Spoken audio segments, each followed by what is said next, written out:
Hello students, in this video we will talk about certain terminology because those terminology are essential for the understanding of the next video in which we will talk about the various phylum and the characteristic of those phylums. Okay, so in this we are just taking only terminology which were used during the classification, or you can say when the characteristic feature of the particular phylum. So the very first one is the digestion.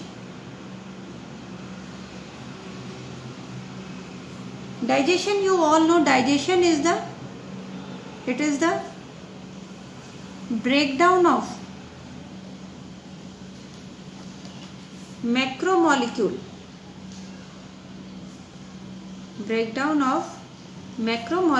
into micromolecule.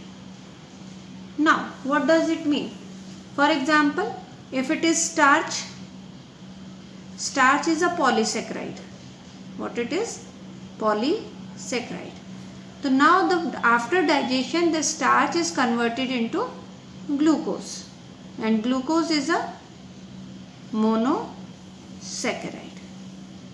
So this is called as digestion. Now digestion को हम लोग दो types में divide कर सकते हैं. One is called as intracellular digestion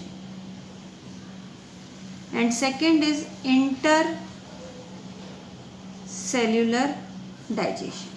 okay, intra, कहीं पे भी वर्ड इंट्रा आता है इसका मतलब होता है विद इन, यानी उसके अंदर, और सेल्युलर मीन्स सेल. तो when the digestion occur inside the cell, okay, जब डाइजेशन सेल के अंदर होता है तो then it is called as intracellular. and inter मतलब होता है in between.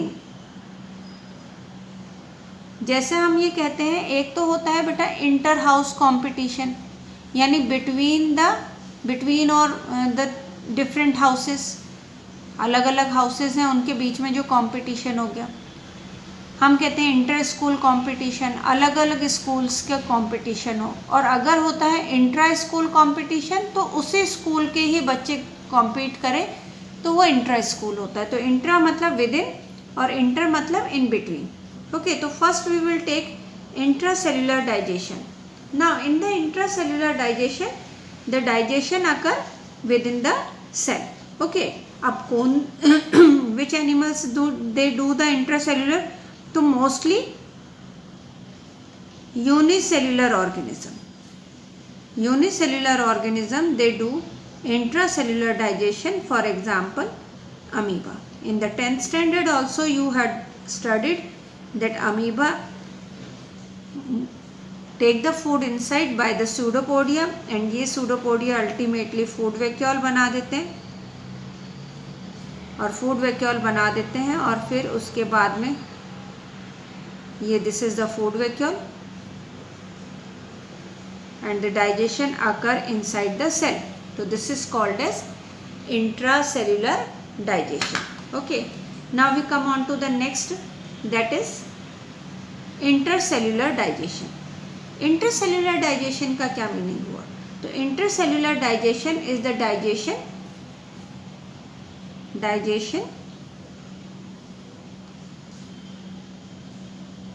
which takes place outside the cell. Cell के बाहर हो रहा है बेटा, आउटसाइड द सेल, लेकिन विद इन द गट. ये वर्ड आपको कई जगह आएगा बेटा, within the gut word. Gut मतलब एलिमेंट्री कैनाल. इसका एग्जाम्पल बेटा सबसे सिंपलेस्ट हम लोग ह्यूमन बीइंग ले सकते हैं. हमारे अंदर इंटरसेल्युलर डाइजेशन होता है. तो एक तो बेटा टर्मिनोलॉजी डाइजेशन से रिलेटेड आएगी, एक और टर्मिनोलॉजी आएगी complete and incomplete digestive system.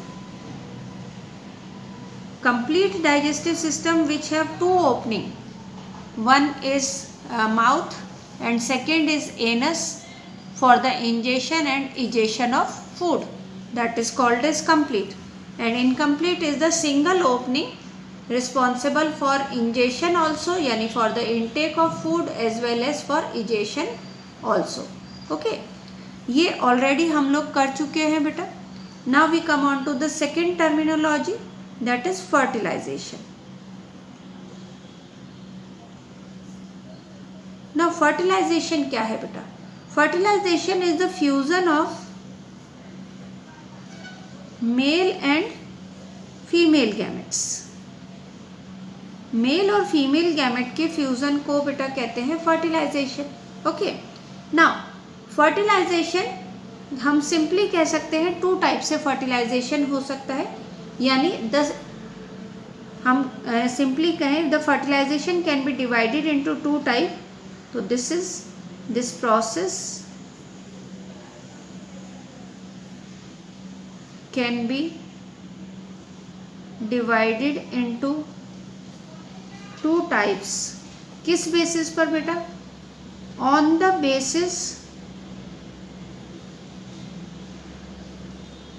Basis of the location, on the basis of location where fertilisation अकर.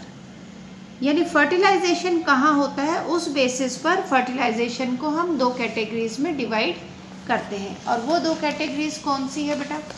तो these two categories are, first is called as external fertilisation.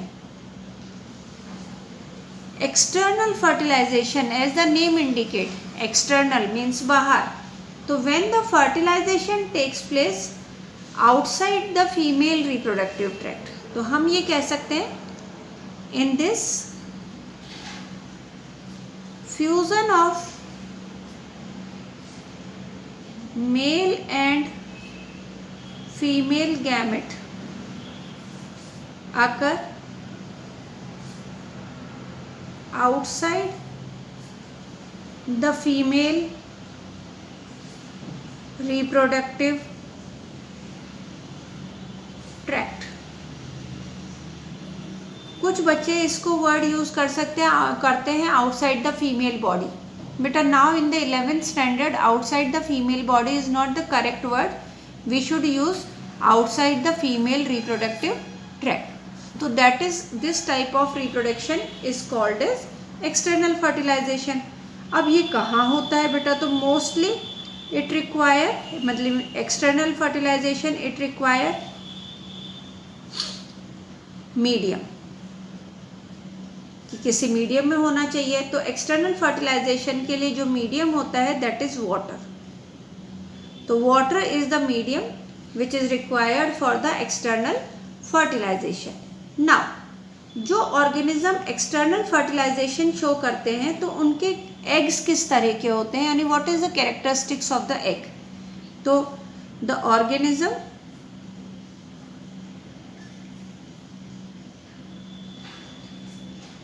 showing external fertilization, I am just writing it in the short manner, आप लोगों को complete लिखना है. The organism showing external fertilization have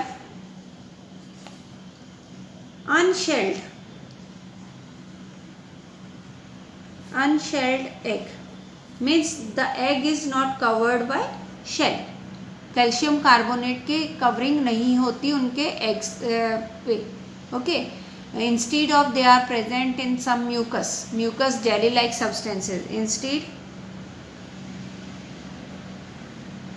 instead they are present in jelly like substance. Example अगर हम लेते हैं तो बेटा fish, frog, they shows external fertilisation. Okay, second term आती है बेटा, second basis is the internal fertilisation. Now internal fertilization, what does it mean? Internal fertilization means the same the fertilisation word कह दे या फिर the fusion of male and female gamete, तो मैं simply because of fusion of male and female gamete is called as fertilisation, तो simply मैं कह सकती हूँ व्हेन फर्टिलाइजेशन अकर इनसाइड, क्योंकि इंटरनल है, inside the female reproductive tract. जब फीमेल रिप्रोडक्टिव ट्रैक्ट में फर्टिलाइजेशन होता है तो that is called as internal fertilisation. Now internal fertilisation में यूजुअली जो एग्स होते हैं, eggs are shelled, okay, shelled egg shelled होते हैं, तो हम ये कह सकते हैं कि अगर एग्स आर शेल्ड तो they means the organism which are showing internal fertilisation, it means they lay eggs. Eggs तो ये भी ले कर रहे हैं बेटा, एक्सटर्नल फर्टिलाइजेशन में भी they lay eggs, but internal fertilisation में एग्स अगर ले कर रहे हैं तो दे आर शेल्ड। तो मैं एक सिंपली आपको बताती हूँ कि those organism which are showing external fertilization might be oviparous or viviparous. तो the organism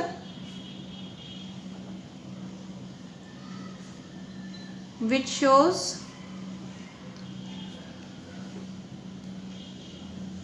internal fertilization may be oviparous और विविपेरस। तो आगे यहाँ पे दो न्यू वर्ड्स आ गए बेटा, ओविपेरस और विविपेरस। तो सिंपली हम ये कहते हैं कि किसे कहा जाता है, तो ओविपेरस मतलब what does it mean? Oviparous means egg laying animals. Those animals which lay eggs are called as oviparous, while viviparous, those animals which give birth to young ones, जो बच्चों को जन्म देते हैं, यंग वंस को birth देते हैं, they are called as viviparous। तो means those organism which shows internal fertilization या which having internal fertilization they can be oviparous as well as they can be viviparous also, okay। Next we come on to the development, okay, embryonic development।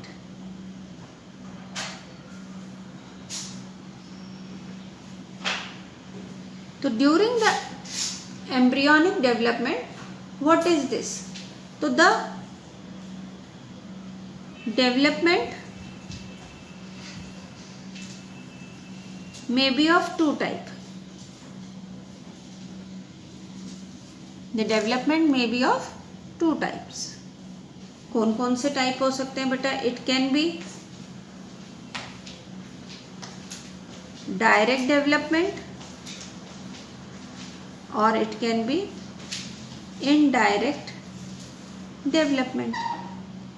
Now what does it mean?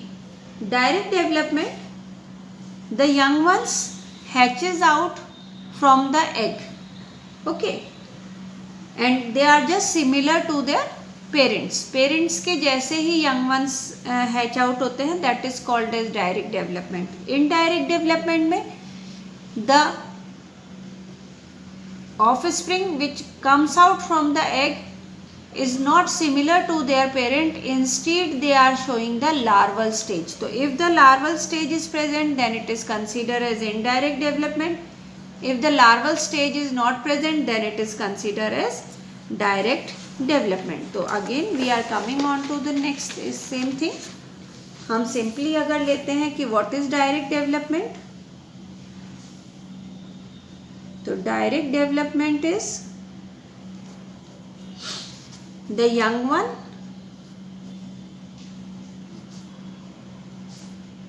which hatch out ये word है बेटा hatch out. Hatch out मतलब अंडे में से निकलना. That is called as hatch out. तो which hatch out from the egg is similar to their parent. बिल्कुल सिमिलर होते हैं to their parent. For example chicken जो होते हैं बेटा, चिक जो होते हैं वो बिल्कुल सेम अपने पेरेंट्स के जैसे ही होते हैं, कोई लार्वल स्टेज प्रेजेंट नहीं होती. सेकंड होता है indirect development.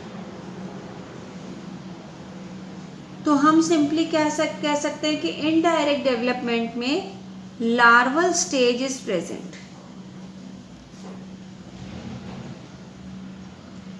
Now this larval stage is present, जो कैसी होती है बेटा, which is different from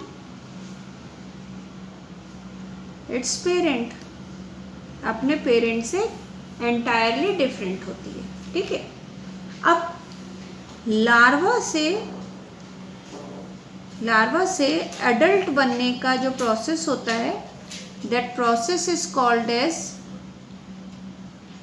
Metamorphosis.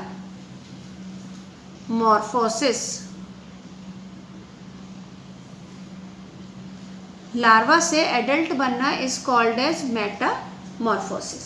Okay. For example egg lay किया बेटा फ्रॉग ने, एग में से हैच आउट हुए और निकला बेटा टेडपोल. तो after hatching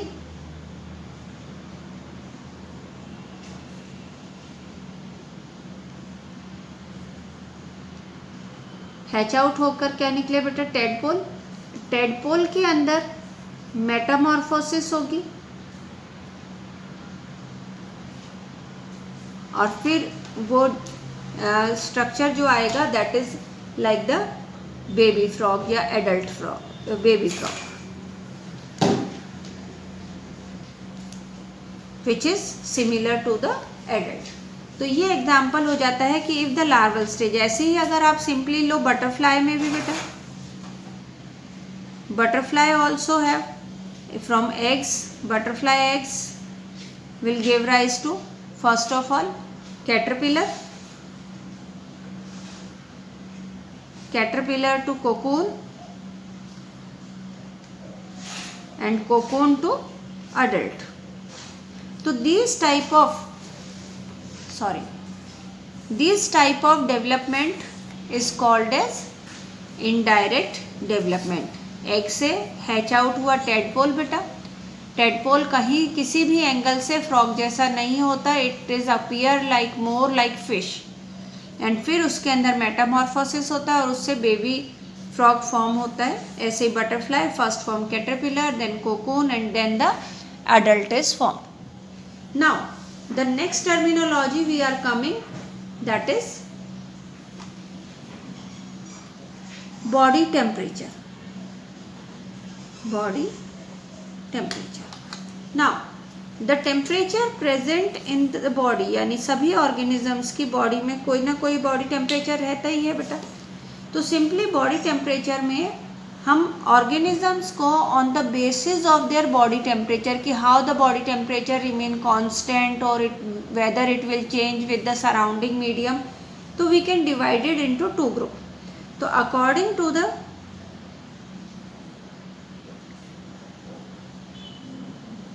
body temperature, the organism can be divided into two categories. One is the cold blooded animal.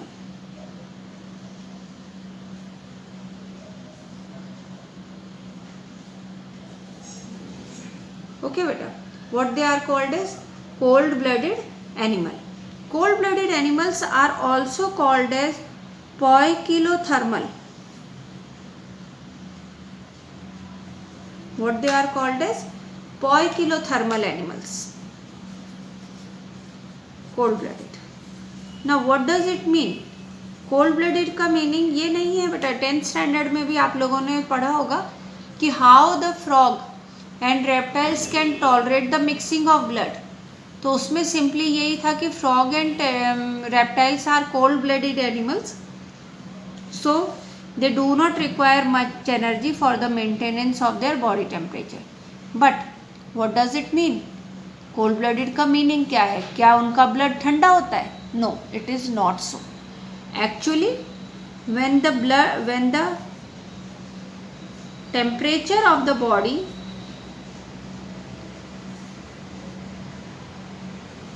changes according to the surrounding, या वर्ड अगर अपन यूज करें तो एम्बियंस, एम्बियंस का मीनिंग भी होता है सराउंडिंग। तो अगर सराउंडिंग के अकॉर्डिंग उनका बॉडी टेम्परेचर होता है, फॉर एग्जांपल जैसे सिंपली मैं आपको एक बात बताती हूँ कि एम्बियंस के according, for example we are talking about the reptiles की बात करें तो स्नेक हो गया, लिजर्ड हो गए, तो उसमें क्या होगा, इफ आउटसाइड है ना, if the ambience mean surrounding during winter season, अगर अपन ये कहें कि विंटर सीजन में क्या होता है बेटा, कोल्ड होती है, ठंडक होती है, टेम्परेचर इज लो, है ना, तो उनका बॉडी टेम्परेचर भी लो हो जाएगा बेटा। During summer season it is hot, temperature high, तो उनका बॉडी टेम्परेचर भी क्या रहेगा बेटा, हाई। यानी if the surrounding medium having the high temperature तो then their body temperature also get high, if the surrounding medium having the lower temperature then their body temperature also get low. तो this type of the organism are called as cold blooded animal, जिनका body temperature surrounding के अनुसार, according to the surrounding के according या ambience के according उनका temperature change होता है। तो now how they can tolerate, कि हीट में अगर जैसे सपोज 45 डिग्री टेम्परेचर जाएगा गर्मियों में, तो क्या उनकी बॉडी टेम्परेचर भी 45 होगा? No, they can try to avoid excessive heat or excessive cold by 2 manners. तो usually the cold blooded animals, I am saying not कि always, usually cold blooded animals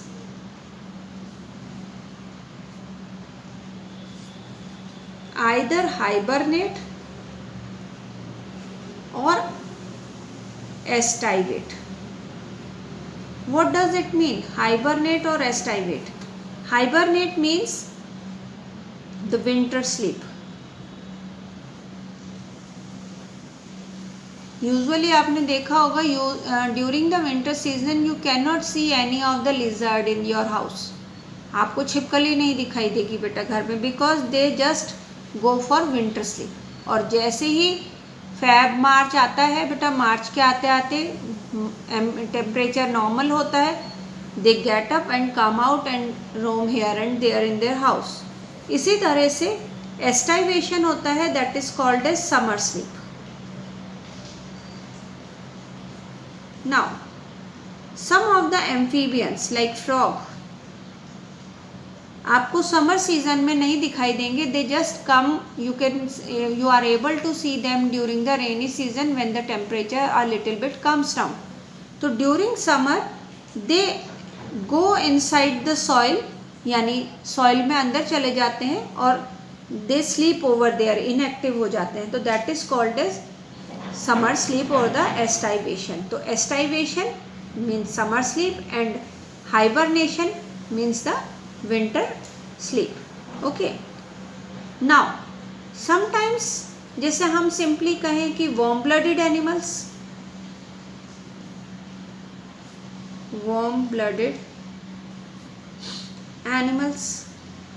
तो warm blooded animals are also called as homeothermal. homeothermal animals जो होते हैं वो कहलाते हैं warm blooded animal. It means these animals have constant body temperature. इनका body temperature बेटा कांस्टेंट रहता है, not changes according to the surrounding. Surrounding के अकॉर्डिंग इनका बॉडी टेम्परेचर चेंज नहीं होता. ओके, तो that is does not body temperature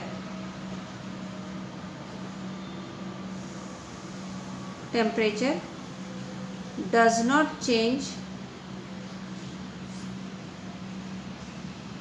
according to the surrounding.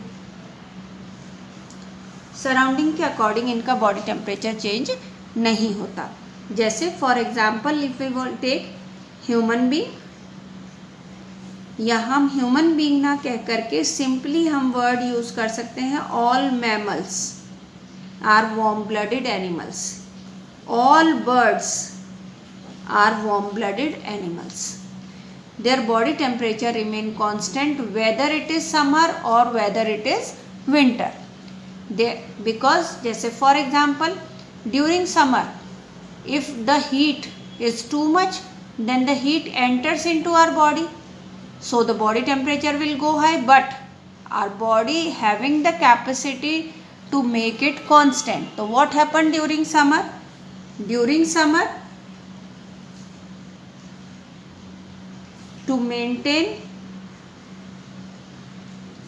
body temperature, we sweat. हम स्वेटिंग करते हैं बेटा, और स्वेटिंग करने से जो स्वेट आता है, पसीना आता है, वो इवेपोरेट होता है और वो बॉडी से हीट लेता है और हीट लॉस कर देता है. और ड्यूरिंग विंटर अगर ठंड ज़्यादा होती है बेटा और हमारी बॉडी से ज़्यादा हीट लॉस होती है सराउंडिंग में, तो बॉडी को वापस से हीट प्रोड्यूस करने के लिए इट स्टार्ट शिवरिंग. ये क्या करने लग जाती है? शिवर करने लग जाती है. शिवर मतलब कँपाने लग जाते हैं. तो उसकी वजह से वापस से बॉडी के अंदर क्या प्रोड्यूस हो जाता है? हीट प्रोड्यूस हो जाती है and the body temperature remain constant. तो these are the certain terminology will come which we have to do और which we should know while the studying the different phylum. Okay, so in the next video we will start from the phylum Porifera. Thank you.